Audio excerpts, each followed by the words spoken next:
Hello, ladies and gentlemen, welcome back. In this video, I want to talk to you about power.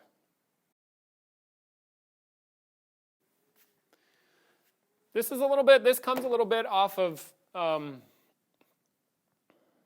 was talking to Peter and he mentioned that he heard something that the young people these days they're not up to snuff in the workplace and they're not able to hack it as well as they once did. And it got me thinking about power and about people's relationship to power.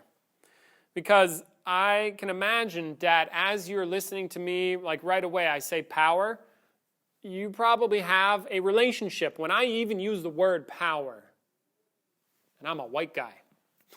See how that does something? Right? Or women's power, or empowering people, or empowering women, empowering men, power. See, there might be a stigma with power. So in this video, I want to rip you off of the stigma. I want you to consider power differently. I want you to consider what power is beyond your reaction to it. So first, make a distinction between power and your relationship to power. How you relate to power is not the same as power. Whether you think power is a good thing or you want it, or it's a bad thing and people shouldn't have it. These are relationships to power. Perspectives on power, about it. They aren't the power. So now what if we were to rip power off of all that stuff and just consider bare bones what it is? If you look up power in the dictionary, it has something to do with ability. Ability. Power. Ability. There's also power with objects, but it's like you assess in objects, I don't know. Paper clips have the power to hold paper together. You see, we got that, and it's like, okay, objects, cool. But now what about people? Power. Ability. So then what we're saying is if somebody has power, then they have the capacity to do something. They have an ability. What's wrong with having an ability?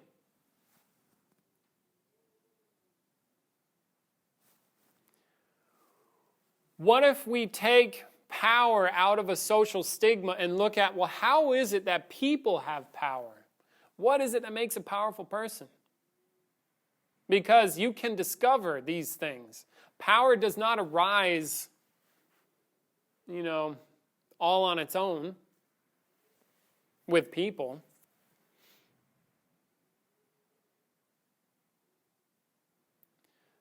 I have to show up a certain way that you would deem powerful. What ways are those? You see, what ways are those? Like, what is powerful? And what makes a human powerful? These might be worthwhile questions to consider. And now imagine a kid, you see, because I feel like I'm bridging, in a sense, between some old school, because I hang out with an old school guy, so I get this like old school mentality, and I've been steeped in that, and I'm also young enough to still relate to some degree to the younger people up and coming, and I work with young people when they come here sometimes, and I work with them very personally to shift how they think and to empower them, to turn them into men, to turn them into more powerful human beings. I do that with people. And I do certain things.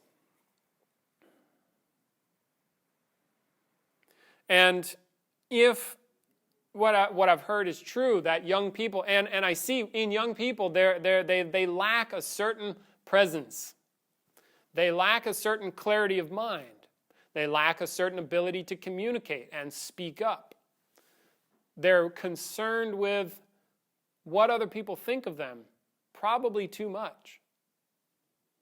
And what this tells me is if, for example, if I'm concerned with, and I understand this one, if I'm overly concerned with being liked, for example, or what other people think of me, and I go into a workplace and there's people having all kinds of thoughts about me, but I'm too delicate to take it, I'm not going to be able to function in the workplace. Right. I think like this is what I was looking for in this video. It's like you can't, if you live in a world where you are totally dominated and affected by external circumstances. You're in reaction to the external world.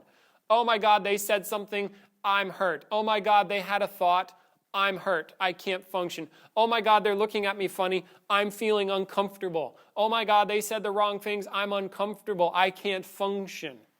If you have a mind like that, you will not be able to function. Or you will be forced to change everybody else's the way they are. You will have to change how other people show up in the world so that you feel better, which means you will have to control them and dominate them. Do you see how that works? And you're dominating them because you can't handle it. You're controlling them because you can't handle it. You can't stand on your own 2 feet, which is to say you lack power in that area. Now imagine a world where you have your own power. Somebody says something to you, it doesn't faze you. Why? Because you're strong already. They can think thoughts about you. Guess what? You can't control what people think. You have to confront that if you want power, if you want to be able to function more powerfully, because there are some societies that they're not going to give 2 shits about what you think and your delicacies. Then then how are you going to be able to handle situations like that, for example? There's other worlds out there that are way beyond a certain comfort level that I think probably young people, and I'm generalizing, people here in America are doing that. It's oh, I need to be too comfortable all the time. Oh my God, you said something and I'm delicate. I'm not comfortable anymore. Oh no. Yeah, well guess what? The world ain't a comfortable place. The world is the world, and how you relate to it is how you relate to it. So you can relate in ways that are more powerful and less powerful. So now another thing is sometimes people will say, oh, I want to take my power back. From who? Power is not something you take. Well, I suppose you could take it away from somebody, you could lock somebody up and now they don't have any power to do anything. But then again, that's controlling other people. But I think when people say, I want to take my power back, it's because they feel powerless. So then they feel like they have to take it back as if it's something that they can take. I've got news for you. That power stuff you're talking about, it's self-generated. You create it. That kind of stuff. You make it happen.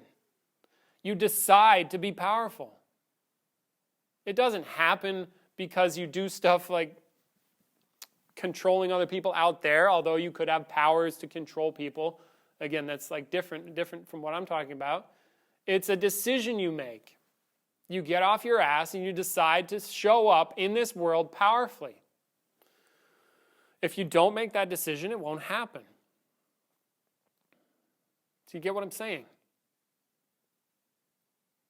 So then one of the messages, and again, this is geared towards younger people. However, we had a guy come over here who was and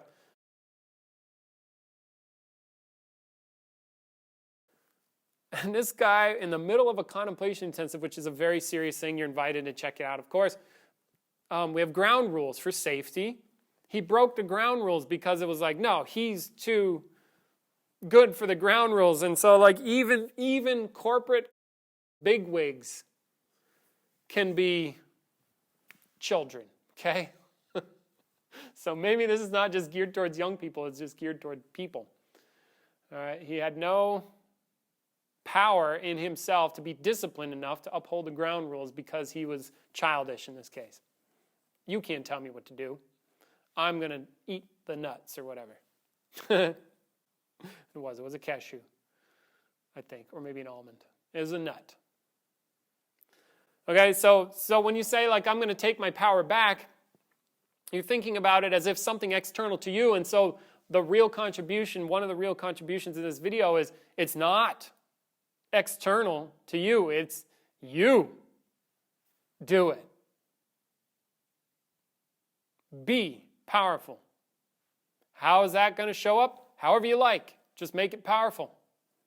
You don't have to take it from somewhere. You don't go buy it at the store. You make it.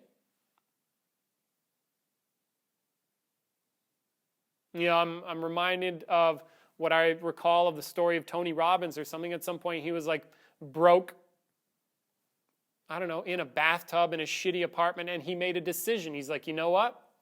I'm tired of this. I'm going to change. I'm going to do something else. And look at how he shows up now. Probably very different.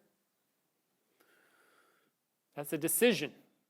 And all of the stuff that empowers people that I've seen usually is confrontive, because when people come in to something that is going to empower them, they've got their own story, their own perspective, and usually a lot of excuses and bullshit. And part of empowering people is confronting their bullshit and then ripping them off of that, and or shoving them right into it and be like, that is not powerful. Stop doing that. It doesn't work. Do you see how it doesn't work? And then if you're lucky enough to be confronted by that, you'll be given a choice. Do I stick with the bullshit or do I power up? Or like people in the military, they get confronted with stuff. They have to rise up. They have to get more, powerful in those areas. Okay? And then, so the main thing there, there's just some thoughts and a perspective. Some more stuff about that. One main thing I want you to take away from this video, especially if you're a young person, but anybody, of course, is you cannot change your circumstances, but you can change how you relate to the circumstances. You can't change circumstances. Stuff happens. But you can change how you relate to what happens. And you could either do that in a weak way, or a powerful way, or an effective way, or a happy way, or a foolish way, or a stupid way. All right? But if you want power, you must relate in a powerful way. And that's something that you can do. But you can't change the circumstances. You can't change what happens. But you can change how you relate to it. All right? So much love. Take care. Hope this video has been useful. Take a look at what power is. Write me a comment. Send me an email. Come to a workshop. They're very powerful events. There it is. That will move you in the direction of becoming more conscious or more skillful. Okay? Much love. Take care. Till next time. Bye.